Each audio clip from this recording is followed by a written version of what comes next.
밥 지을 때 소금 한 꼬집 넣는 거요. 아, 그거 저도 들어봤어요. 어르신들이 가끔 그렇게 하시던데요. 네, 맞아요. 이게 그냥 뭐랄까 손맛 비결인가 싶었거든요. 근데 알고 보니 과학적인 이유가 숨어 있다고 하더라고요. 제일 궁금한 건 역시 맛이죠. 진짜로 밥맛이 좋아지나요?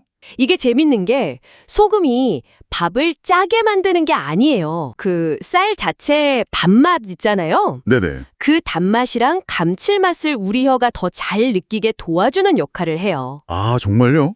어떻게 그게 가능하죠? 그 소금 속 나트륨 이온이 혀의 미각세포를 살짝 자극해서 맛에 대한 민감도를 높여주거든요. 와, 신기하네요. 그래서 뭐 특별한 반찬 없이 그냥 밥만 먹어도 맛있네? 이렇게 느껴질 수 있고요. 식어도 맛이 덜 떨어진다는 이야기도 있어요. 소금이 단맛을 살려준다니 진짜 의외인데요. 그럼 맛 말고 그 밥알 자체에도 뭔가 변화가 생기나요? 자료에 보니까 호화라는 말이 있던데. 아, 네, 맞아요. 그 호화, 그러니까 영어로는 젤라티나이제이션이라고 하죠. 그 과정에 영향을 줍니다. 호화요. 좀 어렵네요. 쉽게 말하면 그 딱딱한 생쌀 전분이 열이랑 물을 만나서 부드럽게 익는 과정이에요. 아하. 근데 소금이 물에 끓는 점을 아주 살짝 높여줘요. 끓는 점을요? 네, 그래서 쌀알 내부까지 열이 좀 더 효과적으로 전달되게 돕는 거죠. 그렇군요. 그럼 생쌀의 그 단단하고 규칙적인 전분 구조, 이걸 베타 전분이라고 하거든요.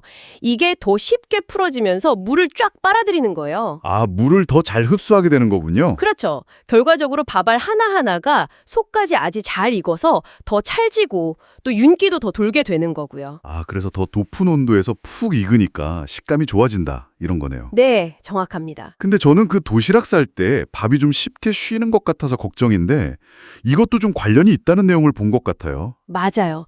단기적으로 봤을 때 보존성을 높이는데도 약간 도움이 됩니다. 오, 정말요? 이건 그 삼투압 원리 때문인데요. 삼투압이요? 네, 소금이 밥알 표면이나 혹시 있을지 모르는 미생물 세포에서 수분을 밖으로 이렇게 끌어내는 작용을 해요. 아, 수분을 빼앗는 거군요. 그렇죠.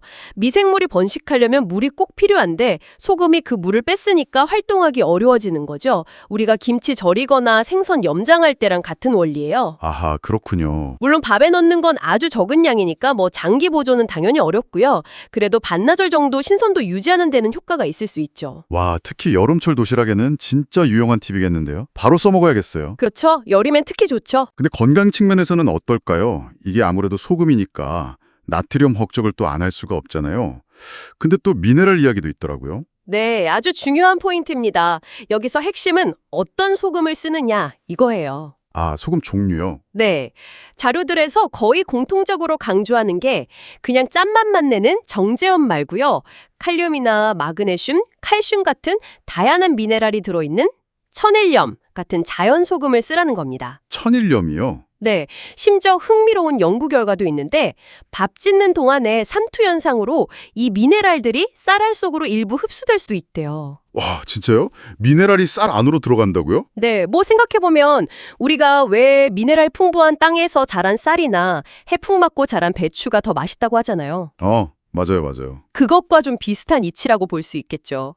이렇게 보충된 미네랄이 뭐 체내 전해질 균형이나 소화에도 긍정적인 영향을 줄 수 있다 이런 의견도 있고요. 와, 그냥 맛만 좋아지는 게 아니라 미네랄까지. 이건 진짜 몰랐네요. 그럼 정리를 한번 해볼까요? 네. 밥에 소금을 정말 한 꼬집 넣는 게 첫째로 맛과 식감을 살려주고 네, 단맛과 감칠맛, 찰기. 둘째로 보존성을 약간 높여주고 그렇죠, 단기적으로. 그리고 셋째, 천일염을 쓰면 미네랄까지 보충될 수 있다. 네, 그런 효과를 기대해 볼 수 있는 거죠. 이야, 정말 작은 습관인데 효과가 꽤 다양하네요.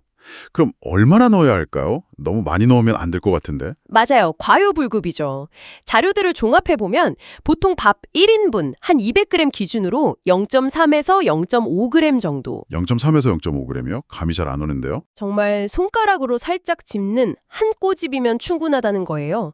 어떤 자료는 쌀 1컵당 2분의 1 작은 술에서 1 작은 술 사이라고 하기도 하고요. 한 꼬집 정도 알겠습니다. 중요한 건 정말 소량만 써야 하고요.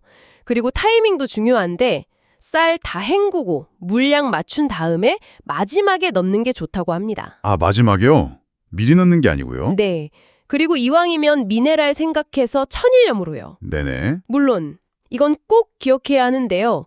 세계보건기구 WHO 하루 나트륨 권장량이 2000mg 미만, 소금으로는 한 5g 정도거든요. 네. 그러니까 밥에 넣는 소금 외에 다른 반찬 염도나 또 개인 건강 상태, 고혈압이나 신장질환 같은 거 있으시면 당연히 조절하거나 아예 생략하는 게 현명하겠죠. 네, 맞아요. 전체 식단이랑 건강 상태를 꼭 고려해야겠네요. 와, 오늘 밥 지을 때 소금 한 꼬집, 그 안에 숨겨진 과학 원리랑 효과에 대해서 정말 제대로 알게 됐습니다. 오늘 나눈 정보가 당신의 주방과 식탁을 조금 더 맛있고 또 풍요롭게 만드는데 작은 영감이 되었으면 좋겠습니다. 감사합니다. 네, 감사합니다.